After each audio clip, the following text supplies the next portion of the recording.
Any questions? Happy Easter, by the way. Happy Easter to you guys. We've got a good one.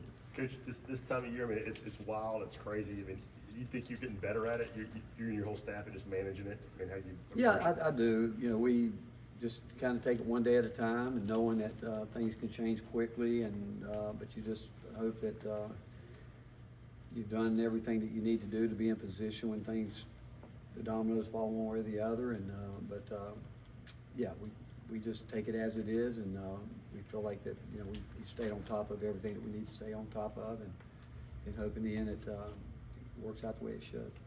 What do you view as the biggest positions you'll still need to address at this point? Well, I still think the depth at the perimeter would be that, and but we'll be very selective. It'll be a cultural fit as well as what we look for, but we're still excited about obviously the players that we have. We're really excited about the guys that are coming back and the improvement we know they're going to make and the commitment they've made to the program. And I think they're going to show great leadership for these new guys coming in. And but anything we do, well, we do it not just now, but it's got to make sure it fits the culture. But we'll look at the needs that we need, but it's got to be right, or we won't move. How much harder is it to recruit nowadays compared to even just 10 years ago? Well, it's just different. I mean, you know, recruiting rules in my time in the game, it's changed. It's forever changing. You just have to be able to deal with it, and whatever the rules of the games are, you have to adapt and adjust to it, and that's what we've always tried to do. What stood out about Jaylen Carey, 2 times y'all played him this year? Well, he pretty much had his way with us. He pretty much, we thought he was as good a player that we'd played against all year in the post in terms of getting done what that he needed to get done, and just the fact that and the screen, I don't think we played against anybody that screened better than he screened us all year long. But just obviously excited about Jaylen and what he's going to bring to us. You were already bringing back 3 front court guys, and you went out and got Jaylen. Why was that something you felt like you guys needed to do? Because we want versatility. We look at Cade as being a hybrid type of player. We think Cade, you know, is going to be able to do a lot of different things for us, and you've got to always protect. I mean, you know, you look at JP, you know, his injury. We were shorthanded this year, and you've got to think about that too when you put this together. And but what we like about our front line, we're not putting any of them in a box. We think that they can all. We want to expand all their games, but when you're putting together a team, I mean, there was times this year you guys saw us that we had 7 guys out there going against the walk-ons a lot, and but you've got to prepare for, you know, what might happen that you don't want to happen, and but we feel good obviously about where we are on the front line. But again, I think Cade's versatility allows us him to do a lot more than just play there. How receptive was Cade, Felix, JP to Jaylen coming in, considering today's day and age? Well, I think it speaks volumes about them that they're not afraid to compete. I mean, where they all want to go is all about, you know, competitive spirit. They all want to be professional basketball players, and I think they all have very much confidence, and they want to win. And I think that during our conversations with them, and even Jaylen, the fact that he wanted to be here like he did, you know, he loves how we've done things and the things he talked about with us. But I think it speaks volumes about our guys that you know, they say, hey, we want to win, and they put the team first, they put the program first, and they pretty much say, hey, whatever you guys think we need to do, we're all in with you. You don't view Jaylen as a guy that can kind of stretch the defense and develop his shot and hit some shots in the perimeter? Yeah, you can. I mean, there's again, I think the key is you don't put guys in boxes, and you let them see, and you see how hard guys work. And but he showed us enough to know that you know, that he can do a lot of different things. Coach, you've been doing it a long time. I would say maybe some high school kids and their parents don't like some of the hard truths you may tell them in the recruiting process. Do you find the older kids and their families, once they've been through it and maybe, you know, things hadn't worked out like they thought at the previous stop, they find just the blunt honesty to be attractive? Well, I do think that people like truth. I mean, I don't want to be misled. I want to treat people the way that I like to be treated, and I think honesty and transparency is the main thing. And I've said before, I think one of the reasons that we are where we are today with the transfer there's always been a lot of transfers, and I think a lot of it goes back to where coaches misled people. They said things that they hoped might work out, but they didn't, and so I think honesty and transparency is the way to go, and I just really believe that God's got a plan for all of us, and if you tell the truth, and it's going to work out the way it should work out, and if it doesn't, again, I just don't want someone to come back on us and say, well, you told us this, but this didn't happen. We just want to be brutally honest from the beginning, and anytime we're talking to someone, we're going to tell them how we see it, what we think, and hope that they see it the same way with us. You referenced culture fit and perimeter depth, but what are the on-court attributes that you want to add still to the perimeter? Again, the best player we can get would be it. I mean, someone that can impact our program in more than one way, someone that can impact us,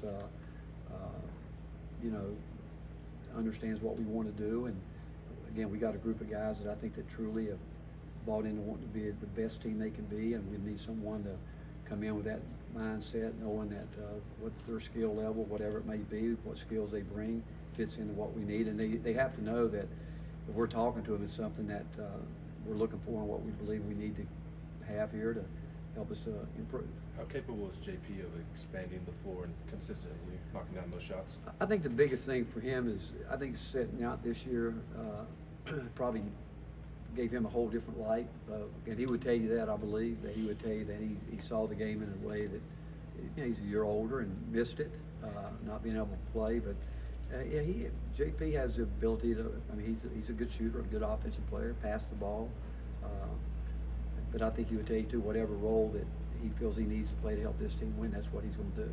When you see JP getting back into game-like activities from a health standpoint? Again, when you have the injury that he had, that's something that you take your time with, and we've done that with him, and we'll continue to do that. It's strictly up to Chad and the doctors. They've got him on a plan, and we'll stick to that plan. That's right down to the very dot of it, because we're not going to try to hurry him back. We want it to be done where he doesn't have to deal with this. He doesn't want to ever have to deal with it again, and so we're going to make sure we take our time with it as we have. How important was it to start this roster with Jacoby? I think, obviously when you lose the perimeter players that we did, and you want to start there at that position, it was important. And the fact that his love for the state, his love for this university, and wanting to come back. One of the last things he said to me when he left here, he said, I've been waiting a long time to take a shot on this court. And the fact that he, again, has already done a lot with helping us recruit his teammates and the guys that he'd like to play with, and knowing the guys here. But to get that one early was a big get for us. Was it similar to Chaz's recruitment in terms of being in-state kids that wanted to come home? Yeah, no doubt. I think he's got a great family. He'll probably, his grandfathers, I think, already looked to buy a bunch of seats, tickets. Right off the bat, the people in East Tennessee that I know that are big basketball fans have told me how many people have reached out about tickets. Can we get tickets? And so yeah, there's no doubt that he's excited to be back on. There's so many existing things for this program as you'll go throughout the season. Just the Players Air Tournament, it's a big part, and it's a big stage that Tennessee's put on for the first time. So just what else are you building with this team during off-season that really has no off-season? Well, you're right. We don't have an off season, and we're still trying to put this team together, which who knows how long that will take, and we can say that will be our team going forward next year. But the real improvement always comes with your returning players, and not just what they do on the court. It's their maturity, their leadership, and these guys coming back have had a chance to be part of the NCAA tournament, obviously, and go deep into it. But the maturity level is probably maybe more important than the physical part of it, because when you bring in a new group of guys coming in, we expect the older guys that have been there, they know what our program's about, they know how we want to do things, that they really take these guys under their wing early and say, hey, this is how we do it, this is what we expect on and off the court. And so that really in some ways is what we're talking about with our returning players, not just their physical improvement, but their mental improvement. What's important for Bishop this offseason would have been your conversation, the message to him? That he continues what he did the last couple weeks of the season. We felt it as a staff that he was really turning the corner, understanding what it's about. I think he had an incredible attitude. You know, if you sit down and talk to him about playing time, he said, "Hey, Coach, we're a top 5 team, and we got experienced guys in front of me. I get it, you know," but he didn't ever, you know, have a bad attitude about that.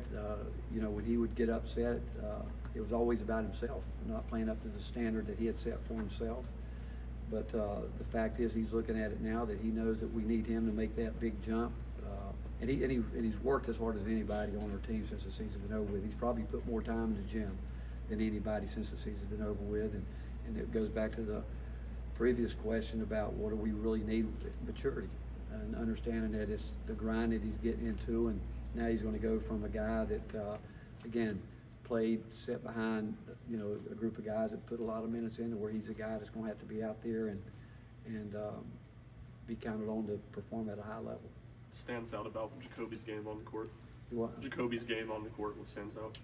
A lot. You know, he's obviously a terrific shooter, very unselfish. You know, I thought it was really neat in one of our first conversations. You know, he talked about he had never played much in ball screens until he went to the University of Maryland at Belmont.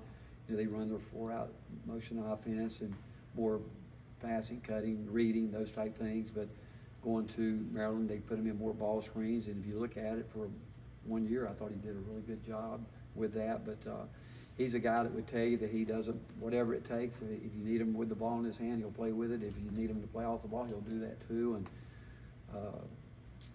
he's got just a great attitude about, again, coming back home, being here, being a part of this, and wanting to do everything he can to help us to get further than we've been in the past. Coach, for these older guys, older transfers, how attractive do you think you guys are because of 2 back-to-back Elite 8 runs and Chaz and Dalton the last 2 years? You know, you would think maybe that, but now with the finances out there, that kind of sometimes overweighs all that, you know, because, you know, I mean, you look at some programs are having to come up with a whole new roster of 10, 12 people. And you think that if it's just about playing time, you could jump on that real quick, but there's a lot more of that goes into it than that now. Obviously, you know, there's dollars that people are going to talk about, and oftentimes we've seen it where some people will take less money, but for the opportunity to grow and be a part of a program, and some people feel like, hey, this is the best time for me to get money, and I'm going to take the money, regardless of, you know, where it might be. And so I don't know if there's any rhyme or reason where people make decisions other than I truly believe they have to make the decision based on what they think's best for them at that point in time. You touched on it a little bit, but how important is the stability in the starting lineup with Felix coming back this year? Because you're obviously recruiting your own guys too. Well, again, I'm excited about Felix, how much he improved this year, and I think he's going to take another big step. You know, I do, and he had some great moments, and the fact again, like our guys returning, they want to be good, but we expect him to take a big jump, and he will. There's no doubt that in my mind he will. Of these returnees, Last who has one. really taken that big step to that leadership maturity role that you were talking about? Of the returnees, Yeah. who's really taken that big step in that leadership Well, role? I think we'll see that more once we really get back together as a group. I mean, individually, when we're doing our individual workouts right now, they've all been terrific in terms of their approach coming in, getting their work done, and it's when you really put the locker room back together and they're in there, that's when all that leadership and all that comes back together, and when these newer guys come in. But amongst the guys here, I think there's a great deal of respect for each other, and they know that we've lost a group of guys that played a lot of basketball for us, and it's their turn. It's their turn, and they've got to be ready to embrace that. They know that, and obviously as a coaching staff, we're going to continue to talk to them about you know, where we are, where we want to go, but they know it. It's just a matter of getting everyone in here together and starting to. That won't happen until really we get into the first session of summer school. Thanks, Coach. Thanks, Coach. For sure.